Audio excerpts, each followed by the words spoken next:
Here's another video. This is why women love to, dang near every girl you ever meet in your life that you start talking to, they all say their ex was a narcissist, or he was controlling, he was toxic. Not like that's not the case. But let's keep it real, fellas. Anybody with any experience with women knows that with most women, when you try to establish any boundaries, it's called controlling. And when I say boundaries, it's boundaries in regards to making it harder for them to cheat on you or get other attention from other men besides you.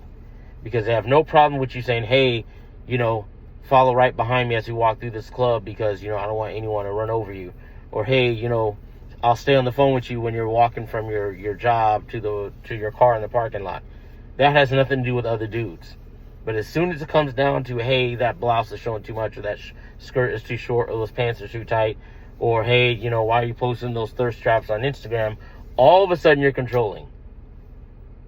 Whenever they want to have girls' nights out, and especially girls' nights out is a no-no, because that's every woman's opportunity to cheat or just scan the marketplace temporarily for a few hours with just her friends, which most of them usually gonna be slutty. But yeah, you say like, hey, don't go out with your friends, or don't even go to brunch with your friends because they all cheat on their husbands, or they're broken women and they're gonna encourage you to buck against me for no reason, and they're gonna convince you that I'm not good enough, or that you deserve more even though you're not doing anything wrong, and she doesn't think you're doing anything wrong.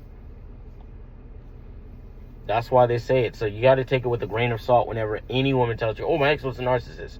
And even if he did some wild stuff, you have to keep in the back of your head, like, there could have been something she could have done that could have, like, pushed him to do it.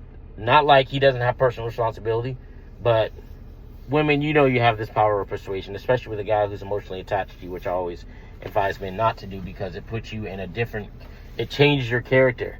You start, instead of her following your lead and being like, okay, I don't normally like golf or video games, but my man does, let me do it too. Instead of that, then it's the guy like, oh, I like her so much, and I don't think she likes me as much, so let me get into her frame and do what she likes. Like, oh, she likes watching Grey's Anatomy. Yeah, I'll watch a few episodes, and then I'll bring it up randomly and be like, oh yeah, do you see the latest episode? The woman's going to look down on you.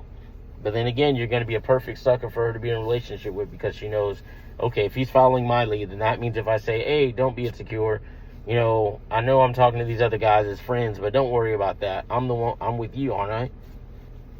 But yeah, so always take it with a grain of salt. A woman's never, ever going to be like, oh yeah, well, I cheated on him, that's why he's acting like that. Or he caught me talking to other dudes on Tinder, that's why he acted like that. Or I would purposely act like or pretend that I didn't understand his point. Just to frustrate him.